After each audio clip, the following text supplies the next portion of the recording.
A próxima vaga. O impacto da inteligência artificial. Por Francisco Pinto Balsemão.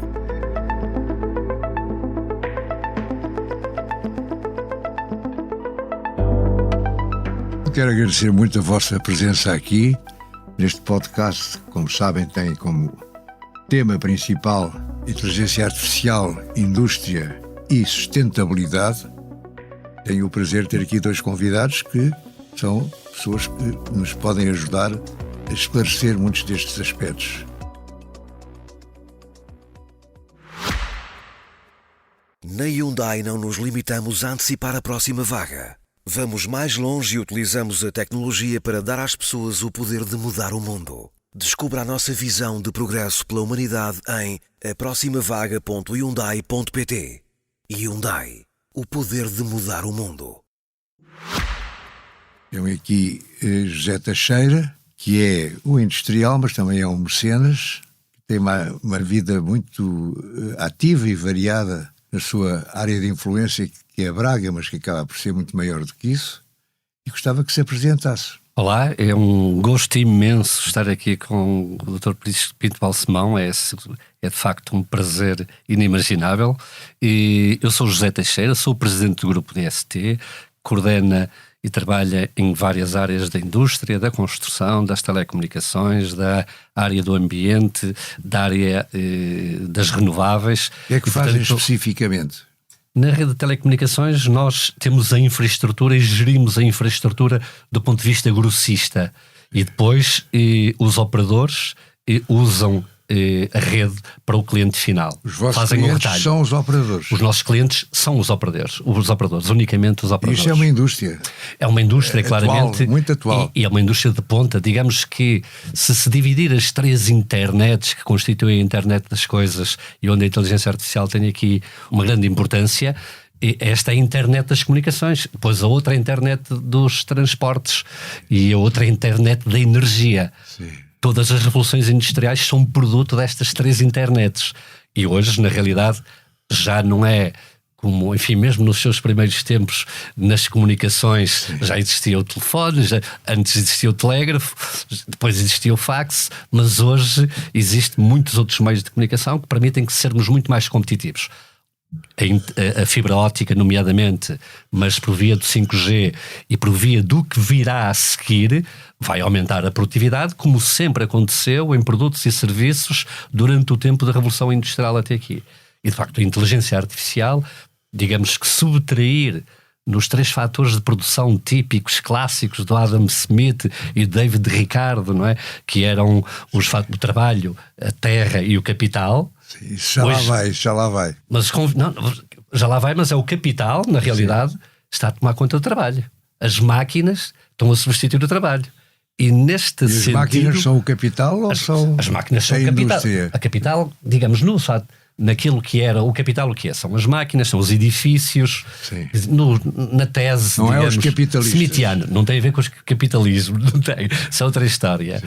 E capitalismo, economia de mercado, e economia colaborativa, que são, eu por acaso até comecei mesmo por a economia de mercado, a capitalista, a colaborativa, mas antes tinha a feudal e hoje a colaborativa, e eu acho que vai ser, e a inteligência artificial pode ter aí um grande papel, pode ser a oportunidade de voltarmos aos sistemas comunitários de partilha, da entreajuda, mas na partilha na área das telecomunicações, na área da comunicação, sem subtrair a autoria, claro, sim, sem piratear e mandar PDFs do Expresso para outros ou de outros jornais. Isso não vale a batata. Vamos ouvir agora um pouco o Paulo Dimas, que é fundador, creio, e dirigente da Unibabel. Sim.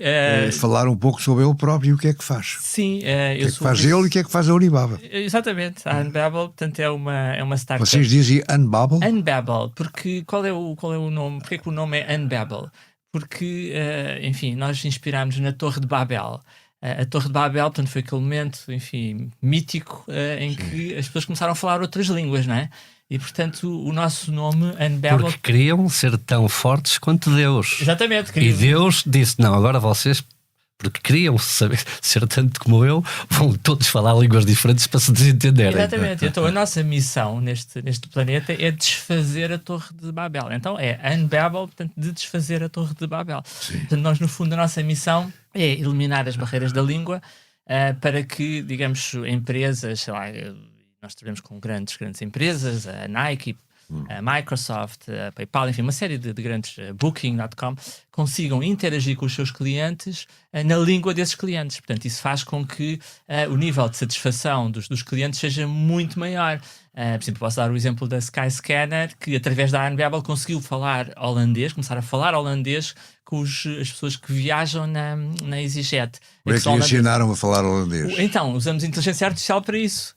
Portanto, nós conseguimos criar aquilo que nós chamamos uma camada de tradução que está entre a pessoa, por exemplo, da Skyscanner, por exemplo, para dar um exemplo na Europa, ou da Microsoft, ou da Booking.com, por exemplo, que tem, por exemplo, um hotel. E quando a pessoa envia uma mensagem em holandês, em japonês, coreano, enfim, em 30 línguas, a pessoa do hotel consegue perceber essa mensagem e responder a esse... Mas consegue perceber porque consegue ter Porque traduzido. tem uma tradução, exatamente, tem uma tradução que lhe permite, digamos, tratar essa pessoa na língua dela, o que leva a uma satisfação muito, muito maior. E, portanto, eu juntei-me à Unbabel quando nós éramos 12, portanto já foi há uns 8 anos atrás. E eram de que nacionalidade? A Unbabel é uma empresa é portuguesa. Esses 12 eram todos portugueses? Nós éramos, a maioria eram portugueses. Portanto, a Unbabel é um daqueles casos que eu gosto sempre de tentar que se repitam em Portugal, de portugueses jovens brilhantes que foram para os Estados Unidos fazer o seu doutoramento. É o seu caso, também é um jovem brilhante? Eu sou o modesto jovem, os fundadores da Unbabel, o Vasco, o João, enfim, o resto é que são. Eu sou um humilde vice-presidente de inovação, mas que tenho estado agora a liderar um projeto de grande envergadura, que também é muito estimulante, enfim, quase tanto como a Unbabel própria, que é a criação de um grande centro para a inteligência artificial responsável. Portanto, um centro que precisamente liga a indústria, onde nós temos 5 líderes de indústria que trazem os seus problemas reais, e estamos a falar neste caso da Bial, na área da indústria farmacêutica, estamos a falar da Sonai, no retalho, o Grupo Pestana, na hotelaria, e depois temos 2 hospitais na área da saúde. E, portanto, esses 5 líderes de indústria trazem os seus problemas. Não temos ainda nenhuma empresa na área dos mídia, mas estamos a olhar para o futuro e gostaríamos muito de ter. Lá chegaremos. Esperemos lá chegar, porque a inteligência artificial está a transformar os mídia. E então, com base, inspirados por esses problemas, por exemplo, o lançamento de um novo medicamento de uma forma mais rápida e segura, que é um desafio que a Bial tem, é um desafio de competitividade internacional. Portanto, são trazidos para este grande consórcio que junta 10 startups de inteligência artificial, uma sociedade de advogados, depois pode-me perguntar porquê, e 7 centros de investigação. E os advogados porquê? Porquê os advogados? Porque uma das áreas que nós estamos a trabalhar muito a nível de investigação, já agora é Vieira de Almeida e Associados, a VDA, é porque nós estamos a atingir neste momento onde a regulação da inteligência artificial é fundamental. Porque, é um dos temas que eu queria aqui é um dos temas, exatamente. Podemos já abordá-lo. Precisamente. E, portanto, nós sabemos que a inteligência artificial traz riscos, daí a importância de uma inteligência artificial que seja responsável, uma inteligência artificial que trata as pessoas sem discriminar entre diferentes sexos. Portanto, nós sabemos que isto acontecia há 2 anos atrás, se nós fôssemos ao GPT-3, que foi o antecessor do ChatGPT, e colocássemos uma frase do género um homem está para CEO, assim como uma mulher está para, e ele dizia secretária. Okay.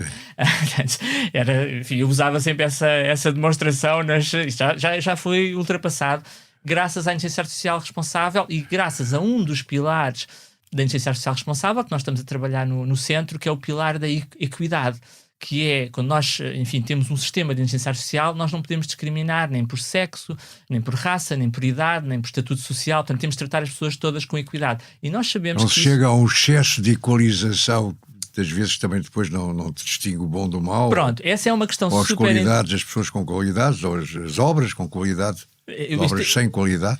Pronto, exatamente. Portanto, quando estamos a trabalhar aqui ao nível de tratar, por exemplo, imaginemos uma pessoa que vai tentar ter um crédito bancário, por exemplo. Nós não queremos que haja qualquer tipo de discriminação só porque é uma mulher. Portanto, é muito importante trabalhar ao nível da equidade, dos dados, garantir que eles estão balanceados para que, digamos, as pessoas são tratadas de forma igual. E como é que se garante isso? Como é que se garante isso? Precisamente trabalhando, e isso tem de ser, trabalhando a jusante dos dados. Isto é, estes grandes modelos de linguagem são treinados com uma quantidade quase infinita de dados. Portanto, por exemplo, o GPT-3 foi treinado com 500 mil milhões de palavras. O termo técnico é token. A professora Linda Oliveira gosta muito de dizer que é o equivalente a uma pessoa passar 1000 anos a ler livros e páginas na internet. Pronto. Portanto, que é algo que obviamente nenhum de nós pode fazer, nenhum de nós pode passar 1000 anos a ler. Enfim. E então essa quantidade quase infinita de dados traz atrás de si uma série de vieses, porque são vieses que refletem os vieses da sociedade. Nós temos, por exemplo, conteúdo racista na internet, nós temos conteúdo que discrimina entre diferentes sexos, e, portanto, os modelos de inteligência artificial, na prática, são um espelho desses vieses. Então, o que é feito, então, a jusante destes dados? É feito aquilo que se chama o alinhamento dos dados, em que há uma intervenção humana para corrigir... O alinhamento dos dados. O alinhamento dos melhor, modelos, precisamente. Portanto, os modelos são treinados com esta quantidade ilimitada quase de dados, que tudo aquilo que consegue ler na internet, da Wikipedia, de livros, isso tudo, depois há este alinhamento. O que é o alinhamento? Nós vamos dar exemplos ao modelo a dizer que homens e mulheres são iguais, não é necessário discriminar. Por exemplo, um exemplo muito, muito interessante, para quem está a ouvir entender, é a utilização da Carta dos Direitos Humanos das Nações Unidas como uma base, digamos, universal de equidade entre as pessoas que vivem neste planeta. Claro que este alinhamento também traz muitos desafios, porque o alinhamento, neste momento, é dominado, é controlado pelas grandes empresas tecnológicas americanas. Por exemplo, agora, esta semana estava a dar o exemplo numa apresentação da profissão de juiz. O juiz também pode fazer as suas sentenças, pedir ao robô que faça ele a sentença? Pode ser aumentado com inteligência artificial para tomar decisões, de forma, se calhar, às vezes até mais consistente. Não sei se sabe, mas os juízes tomam decisões estatisticamente diferentes antes e depois do almoço. Portanto, a inteligência artificial pode ajudar aí nessa parte. Não almoça. Não almoça, já não vamos deixar de almoçar. Portanto, se calhar, depois do almoço, acho que as sentenças são mais generosas. Mas eu estava a dar o exemplo do juiz no sentido em que pedi para representar a imagem de um juiz, e a imagem que me apareceu foi a imagem de um juiz com uma bandeira americana. Portanto, isto reflete o alinhamento que nós neste momento temos, que é um alinhamento dominado pelas empresas americanas. Portanto, isto é mau, é errado, mau. É negativo. Imaginemos uma criança que está a fazer um trabalho na escola e quer ilustrar a sua apresentação PowerPoint com uma imagem de um tribunal e com um juiz, põe a bandeira americana na escola. Mas está demonstrado que são os gigantes americanos que vão avançando e controlando a inteligência artificial. Precisamente. Como é que se consegue equilibrar? O que é que acha? Esse é o grande risco. O risco que serão os países, as nações capazes de regular ou de não regular. É preciso ter em conta o seguinte: os grandes negócios na área da energia, na área das telecomunicações, na área da construção, da aeronáutica, na área da ferrovia, foram sempre um núcleo muito pequeno de empresas a dominar os mercados. Sempre foi assim. Porque é preciso investimento de muitos milhões de euros, e havendo uma cauda longa de empresas, mas depois, de facto, as grandes empresas acabam por as AT&Ts, as Mobil, as telecomunicações das Vodafones ou enfim, de todas as empresas que existem, são grandes empresas por núcleos. O tema agora, também na área da comunicação, e nomeadamente nestas GAFAM, não é? Nas Google, nas Amazon, no Facebook, nos Twitters, na Apple e na Microsoft, o problema que nós temos de prevenir é o controlo que eles podem ter dos comportamentos. Há até a ideia e a possibilidade de existir um mercado de comportamentos futuros. E, portanto, aposta-se de como é que as pessoas se vão comportar. Mas manipular eleições, manipular comportamentos, manipular doutrinas... Isso já acontece. Mas pode acontecer com a inteligência artificial de uma forma muito mais sutil. Como é que se evita que aconteça? Isso tem de ser Estado, tem de ser regulação, tem de se medir. A inteligência artificial é absolutamente Regulação, essencial. Tem o Estado de intervir? Tem de intervir. Sem Estado é impossível. Digamos que a mão fazer invisível... o quê? Proibir? Regular, pôr baz, mas há balizas, claro que a Autoridade de Concorrência Europeia está sempre a multar as empresas para comprar uma determinada empresa, um determinado grupo, a Comunidade Europeia tem de autorizar, e nos Estados Unidos o mercado regulatório também tem de autorizar. E aqui, com a inteligência artificial, esse lado de manipular e de haver uma grande confusão com a verdade e com a mentira, a isso tem de se ter de cuidado. É evidente que são do ponto de vista ético que o problema da inteligência artificial se coloca. Digamos que diria que Alan Turing, que lançou aquela grande questão, será que as máquinas vão pensar? Sim. E chegou à conclusão que sim, além de pensar, elas vão ter inteligência, e agora até se discute se elas terão consciência, que é outra história, muito mais complicada. Isto serão sentimentos. Bom, sentimentos com sensores elas vão ter. Você coloca sensores nas máquinas e elas vão sentir. Os robôs? E choram, mas não é. Mas ouça, mas aquela lágrima não molha uma carta, de certeza absoluta. Digamos que o Saramago dizia que uma lágrima não molha um e-mail, e portanto nós devíamos escrever cartas uns aos outros, que é muito mais romântico e muito mais amoroso, se quiser. Mas o ponto é que as máquinas...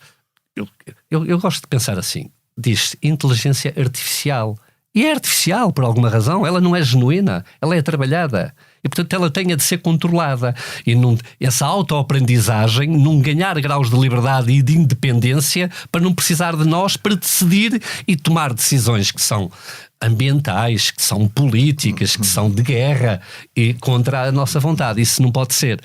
É evidente que hoje os grandes neurocientistas, o nosso António Damasio tem no último livro de Saber e Sentir um último capítulo exatamente que trabalha esta área da inteligência artificial, e ele diz que elas vão ter inteligência, mas é outra inteligência. Elas vão ter sentimentos, mas é outro tipo de sentimento que não o sentimento humano. Digamos que as afeições... Eu diria que a inteligência artificial para já só está a trabalhar com a inteligência fácil. Está-se a meter na lógica, no que é quantum. Não se meteu com as emoções, com os sentimentos, não se meteu com o afeto, não se mete com a compaixão. Mas pode-se meter, por exemplo, com o ensino. Com o ensino pode-se meter. A minha mulher é professora de português e no outro dia me dizia: há tipos que me apresentam um texto, eu vi logo que não foi feito por um rapaz. Qualquer professor universitário, professor de uma escola secundária, um miúdo, não engana o professor, porque a linguagem... Deixa-me só dizer-lhe isso, ao Dr. Francisco Pinto Paulo Simão. E nenhuma máquina ainda passou o teste de Turing. Nenhuma até hoje. Ganharam o xadrez ao campeão mundial. Ganhou-se o campeonato de Go. As máquinas ganharam. Mas aquele teste de Turing que é... manda perguntas para uma máquina e para um humano. E agora vê se a máquina me confunde e eu digo, baralho, olha, isto foi de um humano e afinal é de uma máquina. Nenhum passou nesse teste. Portanto, dá aqui coisas. É evidente que há aqui uma perfeição pelo caminho. Mas estamos hoje... Evidente, no início... Eu não sei se concordo inteiramente com isso, se é que posso discordar. Ouça, os dados são os que eu estou a falar do que existe público e publicado. E, portanto, há questões, as questões que são da dimensão das emoções, dos afetos, da compaixão, da poesia da vida, de a máquina olhar e no olhar ver um grande mar, que é o corpo inteiro da pessoa que nós estamos a ver. Eu acho, bom, aquilo que eu digo é, pelo menos os cientistas ainda não são a meter por aí. Ainda não foram por aí, que é a parte difícil. Sim, a parte dos sentimentos e da consciência, de facto, é uma área... E o livre-arbítrio, que é muitíssimo importante. E veja, é outra coisa, a religião também conta muito. E quando aqui, hoje, na inteligência artificial, se fala muito, olha, o fim do trabalho. Essa história é uma loucura, não vai haver fim de trabalho, vai haver substituição de trabalho, mas vai haver menos horas um pouquinho para trabalhar, mas isso é desde a primeira Revolução Industrial que as horas de trabalho vêm diminuindo e, portanto, também não há problema rigorosamente nenhum. O fim do trabalho não vai existir, também o fim do amor não vai existir, que o Byung proclamou, também o fim da história e mesmo a morte de Deus do Nietzsche, enfim, e não foi exatamente uma morte para sempre, e há aqui um ressurgimento, digamos, de uma necessidade por via até dessas comunidades, dessa entreajuda, de um sentimento de partilha que a própria inteligência artificial está a trazer. Mas enfim, tínhamos fé. E sobretudo, só para terminar esta fase, dizer-lhe outra coisa. Eu acho que nenhuma máquina é capaz de ter esperança. E esperança é aquilo que não existe. E as máquinas trabalham com aquilo que existe. Trabalham com o passado. E aí sim, nem Deus consegue mudar o passado. Percebe? E portanto, a esperança, que é um conceito, é uma nesga que todos nós precisamos. Sem esperança isto não funciona. Sem uma ideia que é, epá, a vida vai melhorar. Deixa-me agora fazer uma pergunta dirigida ao Paulo Dimas. Há ou não perigo de os robôs se soltarem do controle humano e decidirem que têm interesses diferentes dos nossos? Há ou não perigo de os robôs não terem limitações em termos de memória, como sabemos, nem de velocidade, e que, portanto, serão capazes de estabelecer os seus próprios objetivos? Essa é a questão que nos leva para o tema da consciência, que é um tema precisamente fascinante e que tem exatamente a ver com a questão dos sentimentos. Mas só recuar um pouco atrás em relação à capacidade de uma máquina jogar o jogo da imitação. Isso foi um momento importante agora na transição da inteligência artificial. E foi isso que fez com que nós dessemos um salto para uma nova realidade, que é uma realidade onde nós podemos estar a jogar um jogo, como por exemplo o Diplomacy, que é um jogo que se joga online, onde tem de haver colaboração entre os jogadores e nós não sabermos se estamos a jogar com um parceiro que é uma inteligência artificial ou com um parceiro humano. Portanto, o teste de Turing já é discutível se foi ultrapassado ou não. Não sabemos, nesse caso concreto. Não sabemos. E, portanto, foi isso que, de certa forma, despoltou essa questão da inteligência artificial se transformar num risco para a nossa espécie. Porque o ano passado, passámos o ano a discutir de uma forma muito alarmista se iríamos ser dominados pelos robôs, portanto, se os robôs iam passar, enfim, a ser a superinteligência que iria, digamos, ser a evolução da nossa espécie, e há vários, enfim, especialistas na área de inteligência artificial que ainda defendem isso. A OpenAI é formada por pessoas que muitas delas acreditam neste momento, digamos, da singularidade, em que a máquina vai ser tão inteligente que a nossa espécie humana vai deixar de fazer sentido de existir. E, portanto, eles trabalham muito para esse cenário e para esse risco. Portanto, para o tal cenário em que o robô, no fundo, perde o controle e passa a ser ele a ditar as leis. Portanto, no fundo, o 2001 Odisseia no Espaço, se recordam do filme, aquele momento em que o robô, ou o HAL, não é? Diz aquela expressão, I'm sorry Dave, I'm afraid I can't do that, não é? E então a máquina começa a revoltar-se contra o ser humano. Nós estamos muito longe dessa realidade. Nós estamos, para irmos para essa realidade, era necessário que as máquinas, que a inteligência artificial tivesse, por exemplo, intenções, tivesse agência, que decidisse tomar iniciativas, e isso nós sabemos que existe no ser humano porque nós temos emoções, porque temos sentimentos, porque temos consciência. Isso é que nos faz, digamos, querer, digamos, o António Damasio que referiu, tem um termo em inglês que eu gosto muito, que é o flourish, que é o florescer, é ter prazer com a vida, não é? A questão do prazer que nós aqui há uns tempos já estávamos a falar, as máquinas não têm nenhuma necessidade de ter prazer, tanto os seres humanos sim, é uma questão de emocional, de nós nos sentirmos bem, e portanto isso é que nos leva a agir, a procurar esse prazer. E portanto estamos muito longe dessa realidade. A discussão é claro que é muito interessante e que nos leva para a questão da vida. Será que nós precisamos ter um corpo? Será que esta máquina, por exemplo, tem de ser vulnerável? Será que o robô tem de ter um corpo vulnerável que está sujeito a, por exemplo, morrer, num conceito de ser destruído de alguma maneira e, portanto, tem de lutar por essa sobrevivência? Qual é a sua resposta? A minha resposta é que... Sim ou não? Eu acho que... Eu sou um apologista da vida. Eu acho que a vida é aquilo que há de mais maravilhoso no universo. A vida que foi, digamos, criada há 4 mil milhões de anos. Mas o robô terá a vida eterna, os humanos não. Precisamente, é uma vida diferente. Eu acho que o robô nunca terá, pelo menos a nossa forma de vida. O robô nunca terá, digamos, os sentimentos que têm a ver com a regulação da vida. Porque, pronto, e portanto isso depois leva-nos para a questão da empatia. Será que nós vamos conseguir ter máquinas que criem empatia com outros seres humanos? Então, nós sabemos, neste momento, e saiu agora um estudo muito interessante do Fundo Monetário Internacional, fala de quais são as profissões que vão desaparecer, não é? E por outro lado, de quais são as profissões que vão ser aumentadas com a inteligência artificial. Eles identificam 3 características fundamentais para, digamos, a profissão se manter. E essas 3 características são, uma delas, a capacidade de empatia, de comunicação cara a cara. Nós nunca vamos conseguir, pelo menos nos tempos mais próximos, ter um robô a interagir com um doente, a dizer-lhe que ele tem uma doença terminal e que vai morrer daqui a 3 meses. Quer dizer, tem de ser sempre uma pessoa, um ser humano. A parte emocional dessa comunicação é fundamental. Portanto, nós não vamos aceitar essa substituição do homem pela máquina. Portanto, eu acho que ainda estamos muito longe dessa realidade. E apesar de ser uma pessoa que viveu sempre no mundo da tecnologia, e também sou um grande admirador do professor António Damasio, e portanto sou do clube dele neste aspecto. Acho que somos todos.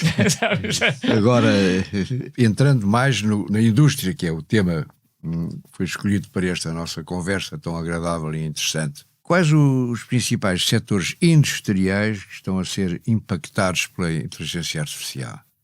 Nós Tem de ser rápido? Sim, muito rápido. Nós, no nosso caso, já temos há 8 anos grupo de trabalho na inteligência artificial. Agora estamos a reforçar e estamos a trabalhar 2 dimensões, que é a dimensão da logística e a dimensão comercial. E nós trabalhamos num setor que é a indústria da construção. Está a falar da indústria. Da indústria, a logística da indústria. Toda a decisão sobre levar do ponto A ao ponto V, o volume determinado e, portanto, as questões da decisão da chegada dos materiais sem serem pedidos um a um. O que lhe posso dizer é o seguinte: a indústria da construção vive um momento que é de um atraso colossal. Nós estamos na pré-história. É a indústria, se a comparar com o calçado, com o têxtil, com a aviação, com o automóvel, é a indústria mais artesanal que existe. E isso para nós enche-nos de esperança, porque há aqui uma oportunidade pela frente. Sim. E o que é que nós estamos a fazer? Por exemplo, o grupo DST ganhou a agenda para a construção modular. É uma agenda que une o sistema científico quase todo do país, ou uma grande parte, e que reúne um cluster de empresas que nós lideramos. E o que é que nós vamos fazer? O que é que nós temos a fazer? Imagine o que foi o carro a combustão passar para o carro elétrico. Isto foi no fim da década de 80, os construtores começaram a meter grupos de trabalho para trabalhar a ideia do carro elétrico, a transição, digamos, do térmico para o elétrico. Nós hoje, construção, estamos no térmico. Nós somos o carro a combustão. E o que nós queremos fazer, e a partir com a sensorização, com a internet das coisas, com auxílio de inteligência artificial, no projeto concreto que está financiado pela Comunidade Europeia e que foi o único projeto da indústria da construção que existiu e que nós o ganhamos, nós queremos fazer o carro elétrico. Mas tudo isso implica preparar as pessoas que trabalham na indústria da construção para a utilização da inteligência artificial nesta atividade. Esse é o ponto central. Mas eu recorro a Montaigne. E a Montaigne, sabe o que é que Montaigne dizia? É preciso, o que é importante não é aprender qualquer coisa. É aprender a aprender. Nós, neste projeto, a Universidade de Coimbra tem uma missão connosco de que é reformular o curso de engenharia. Por exemplo, nós somos da opinião que tem de existir um plano de artes liberais para os engenheiros. Tem de existir um plano de humanidades na formação dos engenheiros. Nós somos da opinião que o primeiro ano da universidade é muito curto para dar a visão holística, e depois temos um ensino que é muito politicnizado, é muito focado em saber muito de nada. E saber muito de nada é uma catástrofe. Nós sabemos, saímos e depois não nos entendemos. E a tal ausência da empatia, a ausência da simpatia, a ausência da entreajuda, do comunitarismo, eles desaparecem completamente. O grande trabalho são trabalhadores. O grande trabalho que nós temos a fazer são os trabalhadores. O que conta são os trabalhadores. E nós temos de ter projetos claramente adequados para a formação de todos os estratos. Mas nós temos de fazer uma coisa essencial e que isto nos pode ajudar, que é acabar com a divisão social no trabalho. há classes dentro das empresas. A BCG, outro dia, trouxe um estudo em que a pergunta era qual é a causa que mais perturbação psicológica existe nas empresas? E sabe qual foi a resposta? 65%. A relação de nós uns com os outros, trabalhadores uns com os outros. Isto é dramático, sabe porquê? É possível corrigir. É possível, porque uma empresa não é um hipódromo. Mas não é a inteligência artificial que o vai fazer. Resolve, ajuda-nos a resolver isso. O que lhe estou a dizer é o seguinte: nós temos de ter mecanismos de gestão em que não estamos a competir uns com os outros, nós estamos a trabalhar em grupo. E a ideia de comunidade, que é uma ideia da ciência, a ciência só trabalha em comunidade, essa ideia de entreajuda, a inteligência artificial vai induzir, completamente aumentar os níveis de participação de uns com os outros. Isso ninguém faz sozinho em casa, o que quer que seja.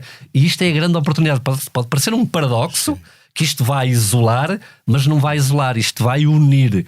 A inteligência artificial poderá vir a unir. Isso é outra vez, olha, enche-nos de esperança poder sentir que isso será assim. Eu salientaria... Eu gostava que você falasse sobre quais os principais desafios que vê para a implementação da inteligência artificial na indústria. Eu sei que é muito vago, que há indústrias de todos os tipos. Indústrias de todos os tipos. E a inteligência artificial é uma tecnologia completamente transversal. Nós temos, só para dar um exemplo, numa das áreas completamente surpreendente que ninguém estava à espera, é a área da criatividade.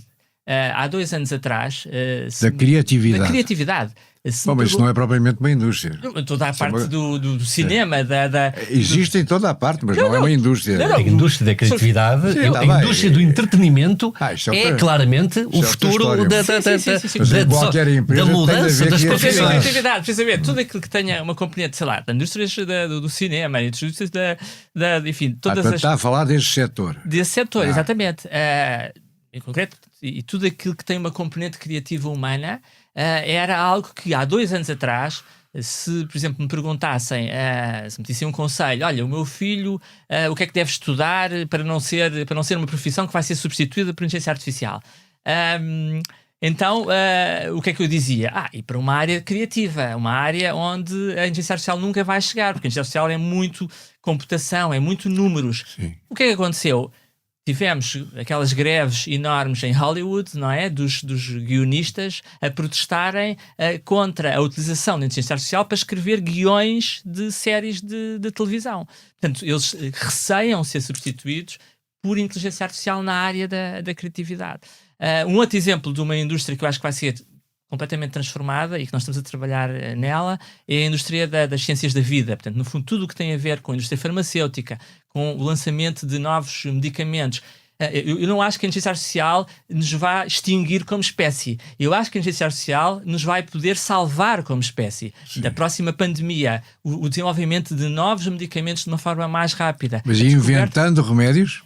Descobrindo, sim, toda a parte de descoberta de novas drogas, de novos medicamentos, a inteligência artificial tem tido um papel já predominante. Nós temos uma tecnologia que foi desenvolvida pela DeepMind, da Google, que é o AlphaFold, que é a capacidade de gerar moléculas de uma forma, enfim, completamente única, que está a fazer avanços enormes na descoberta de novos medicamentos. Isto vai transformar a vida humana, vai-nos, lá está, se vier uma pandemia, outra vez, esperemos que não aconteça, a inteligência artificial vai nos ajudar a ser mais rápidos a responder a essa pandemia, descobrindo uma vacina, novo medicamento. E na área do bem-estar? Muitos novos empregos, muitas novas profissões na área de ocupar tempos livres e nomeadamente da velhice. Nomeadamente da velhice. O tema principal deste podcast ou deveria ter sido, mas felizmente... Mas olha, fala bem, olha, a eletrificação da economia. A eletrificação da economia. Por exemplo, eletrificação da economia.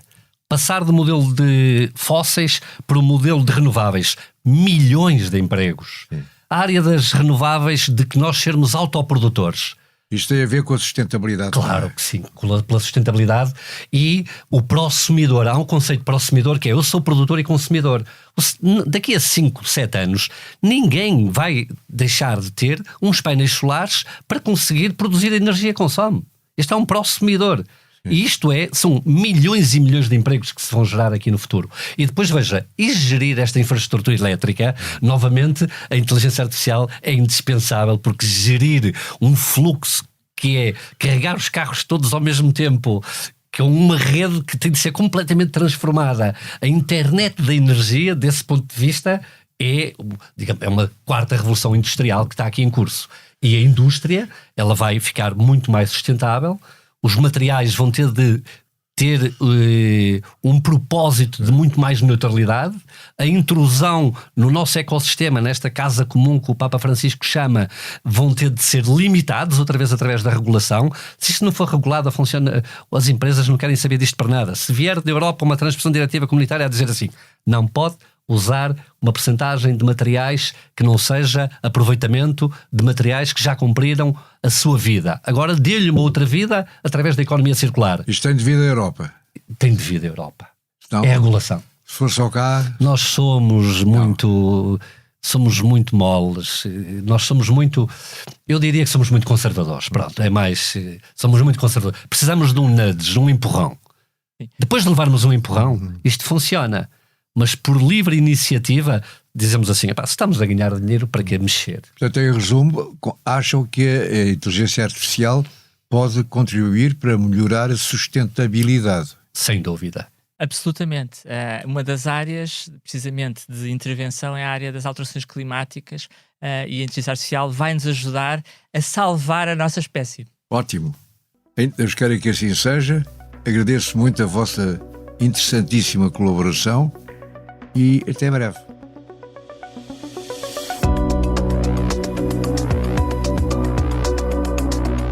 A Próxima Vaga é um podcast original de Francisco Pinto Balsemão, com consultoria de Arlindo Oliveira.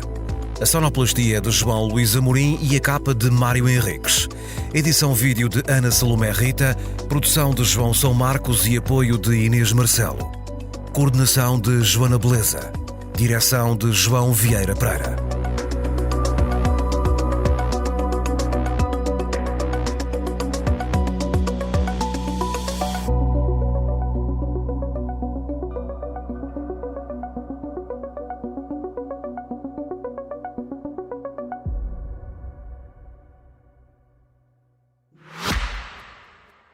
Na Hyundai não nos limitamos a antecipar a próxima vaga. Vamos mais longe e utilizamos a tecnologia para dar às pessoas o poder de mudar o mundo. Descubra a nossa visão de progresso pela humanidade em aproximavaga.hyundai.pt. Hyundai, o poder de mudar o mundo.